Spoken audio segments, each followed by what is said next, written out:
The Soul Redeemer, Book 2, Chapter 13b, Help. She was contemplating how she could wake herself up from this night terror when Maria touched her arm, reluctantly drawing her mind back into the realm of the present, unwanted reality. "Miss Nicky, come. You sit here. This is a very big shock. We will work this out together. Maria will stay with you. Jesus, help us." Nicole was unsure if Maria's words about Jesus were a plea for his help or a reminder that he would, but her soft, calm voice and the name of Jesus broke into her thoughts as a thread of hope, and like an obedient child she sat back down at the table. Detective Miller proceeded to calmly explain what he could. "I know this is difficult for you, Mrs. Bailey, Nicole. I'm very sorry you have to go through this. I want you to know that I am for you, and if you'll trust me, I will do everything I can to help you. I am working on developing a plan to take down the people who have done this, but it is going to require patience, careful planning, positioning, and timing.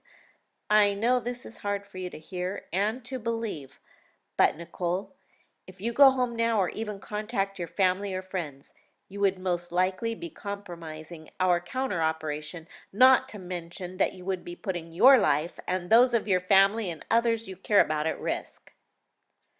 It was all so overwhelming, and she was so tired. She didn't know what to think. For some strange reason, she did believe that the detective was trying to help and not harm her. But who was the enemy? And what did they want from her? Why was she such a threat to them? It was as if another thought was turning around in her mind, but she couldn't quite put her finger on it. It had something to do with time. "Detective, what time is it?" He looked at his watch. 8:15. I know I took a chance on waking Jake with the time difference between California and Wyoming. Now Nicole's mind was truly whirling. She looked at him in disbelief. "What did you say?" "It's 8:15. "No, what did you say about California and Wyoming?" "I said that I forgot about the time difference between the two. It didn't sound like I woke Jake up, though." Nicole's face drained of all color, and she felt faint. She closed her eyes and did what she should have done sooner. "Jesus, help me. I think I'm drowning," she cried out from the depths of her soul. She heard the bartender greet another local who stayed waiting at the bar for her takeout order of coffee and a cinnamon roll. She also heard another familiar voice. "Nicole, when you pass through the waters, I will be with you, and through the rivers they shall not overflow you.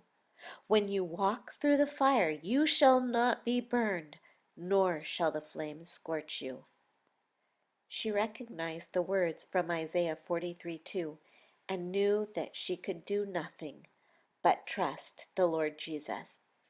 This was the key she needed to use right now. She opened her eyes and saw the concern on Detective Miller's face. "Hey, lady, are you okay? I mean, I know you're not, but are you?" His flustered compassion comforted her. "Where are we, Detective? What state are we in?" she asked more calmly than she felt.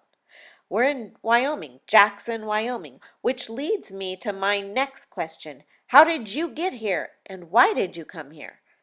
Nicole closed her eyes and slowly breathed in and out before answering. "We walked all night. After we got away from Eddie, we ran until we were too tired to run, and then we walked.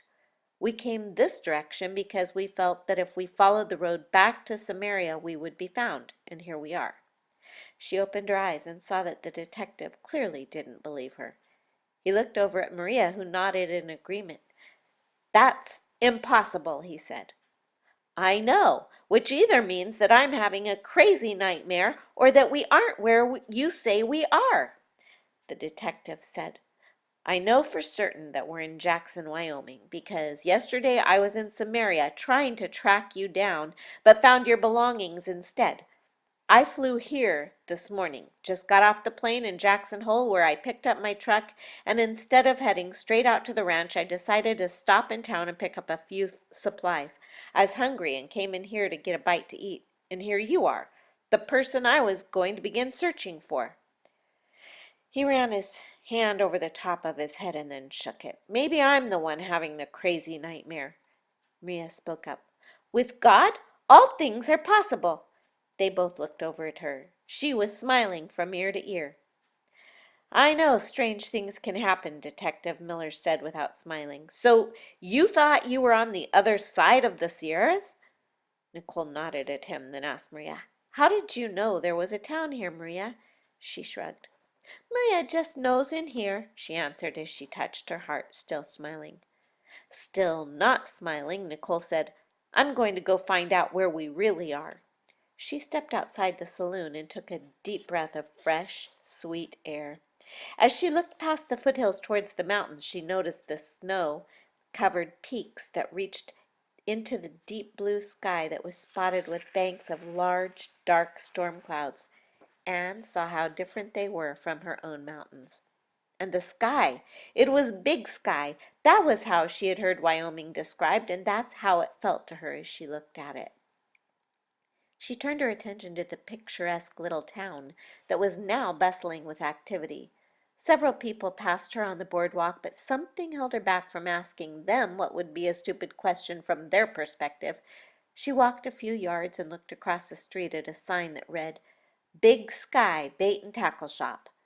She spied a T-shirt hanging in another storefront window that had a large fish and the words Jackson Hole, Wyoming printed across the front of it. She stood looking at the sign and the T-shirt for several minutes, while her brain once again struggled to understand what had happened. She recalled hearing people on It's Supernatural with Sid Roth talk about the Lord transporting them from one place to another, like Philip had been in Acts 8. Is that what you did to Maria and me, Jesus? She questioned, because I can't come up with any other logical explanation for this. But if you did, why? There was no answer, and she turned and went back inside the saloon. What's the date, Detective? Nicole asked as she sat back down at the table. August 15th, he said, as he checked the date on his watch. Well, yesterday, August 14th, she said, I was home in Samaria running the inn. I know it was the 14th because I wrote the date down several times. I drove into the mountains to take Eddie to his brother's house. I was supposed to meet Jake for dinner in a meeting, but instead I walked all night through the mountains, and now I am in Wyoming. What do I do with that? Nicole wasn't speaking to anyone in particular, nor was she expecting an answer. She was past the denial stage and was coming to a recognition of her situation, if not quite acceptance of it. The detective answered, You come with me to my ranch where we can all get some sleep, so we can deal with this more clearly later. There may even be some things you can do to help our agency bring these guys down. Sleep sounded good, but she wasn't sure she liked the idea of going to a man's house that she didn't know. On the other hand, what choice did she have? I'd like to speak to Maria alone for a moment, Nicole said. The detective closed up the box that held her things, and then he and his men got up and walked over to the bar together with the box. Hey, buddy, the bartender joked as he wiped down the computer. Picking up on a couple ladies, huh? I'd say it was high time for you to make a move. The detective mumbled something unintelligible. The other man laughed and said, Whatever you say, buddy, it's just that I was beginning to wonder if you even like the human race. Now, what can I get for you? Another mumbled answer and another laugh, followed by, Coming right up. Nicole turned her attention back to their situation. What do you think, Maria? Should we trust him? Our options are limited. We could take our chances, leave, and keep on running, face whatever danger we come against in trying to get home, or we could trust the detective to help us. Maria said, I think Miss Nikki decide what to do.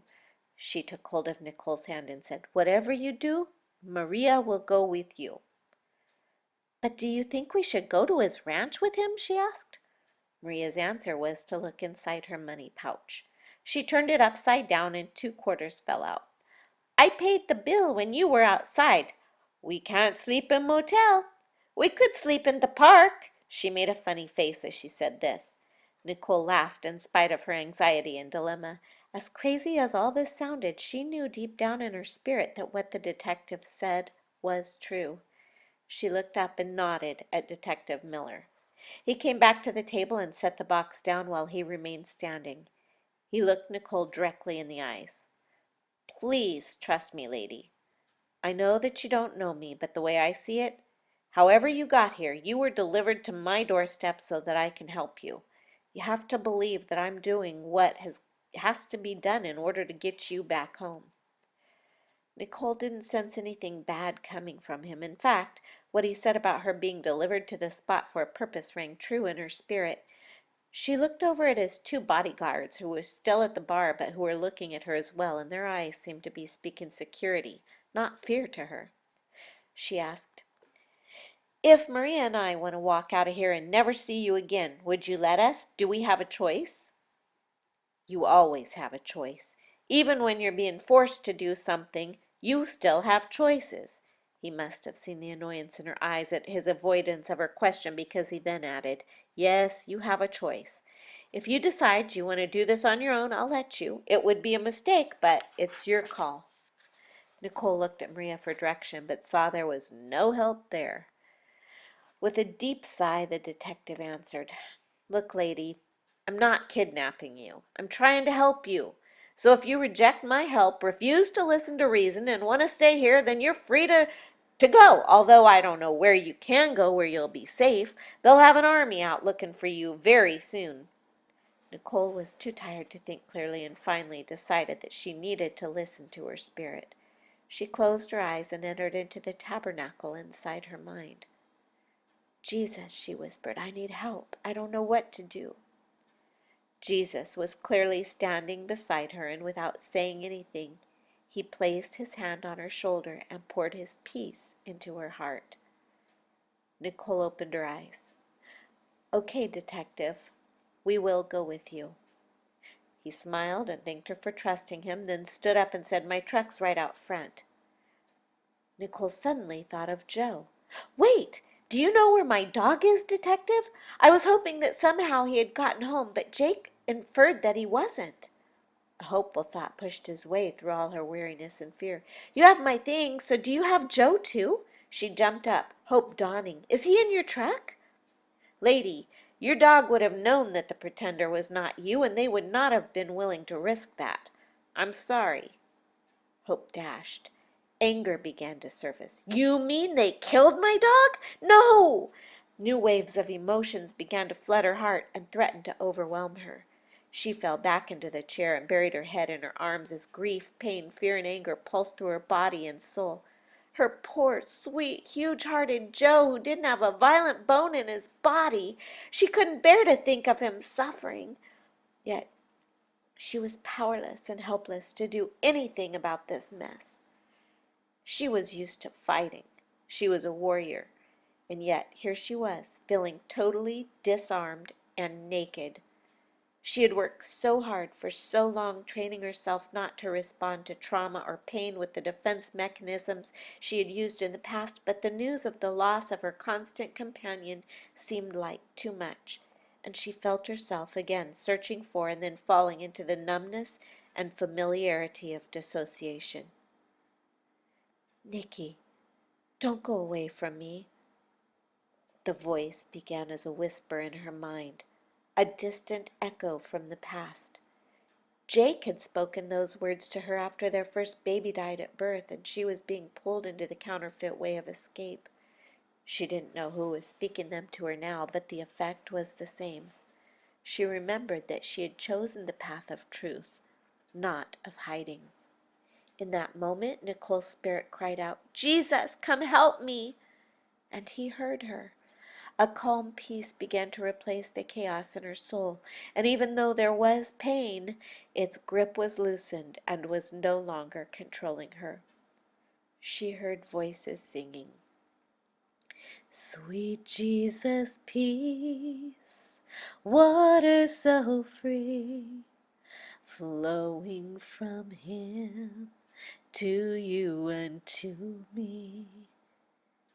She didn't need to open her eyes to see who was singing. She knew they were angels and that no one else heard them. She knew they were giving her the message that Jesus, her Prince of Peace, had not abandoned her, and that he would walk with her through this new part of her journey no matter where it led. Nicole lifted her head, and even though she was physically tired, there was a new strength in her spirit. Hope. Hope that was rooted in faith in her Savior. Just yesterday morning she had read in Mark 4 how Jesus had challenged the disciples' faith when they were in the storm on the sea. He wasn't asking them about their faith to calm the storm, but their faith in reaching the other side. It wasn't about the storm at all. It was about keeping their eyes on the plans God had for them when they reached the other side. This faith that had taken root in her was not faith in circumstances around her, but rather faith in the knowledge that the one who had plans for her would see her through this storm and safely deliver her to wherever that would be. She opened her eyes, looked at Detective Miller, and with a sense of purpose and determination to battle through this nightmare, she said, "I'm ready. We'll go with you now." He nodded and then held the door of the bar open as the five of them walked out into the uncertain, unfamiliar future. Damon was pacing the floor. He knew he should have used one of his own men to kidnap Nicole instead of that useless hired man. What had ever possessed him to do that in the first place? Eddie was late checking in, and when he had finally tried to call that incompetent fool, he had only gotten voicemail. He'd wait to see if his package got delivered at the expected time this morning, and if not, he'd send his own men to do the job the way he should have in the beginning. His phone rang. He looked at the number hopefully, then in disappointment, he rudely answered, "Dorothy." He was in no mood for pleasantries. "We've lost her signal. Has Eddie checked in yet?" she asked. "What do you mean we've lost her signal?" Damon shouted. "You dare use that tone with me, Damon?" Dorothy's words asked a question, but her voice commanded an apology. Damon backed down. "I'm sorry, love. I have not heard from Eddie. He failed to check in, and now you're telling me that we lost signal? What happened?" he asked, barely keeping his rage in check. "We tracked her as far as the ranch, then suddenly lost signal at approximately 7 p.m. Pacific time last night," Dorothy explained. "There's been nothing since then." "That's it," Damon scowled. "I'm sending our guys in."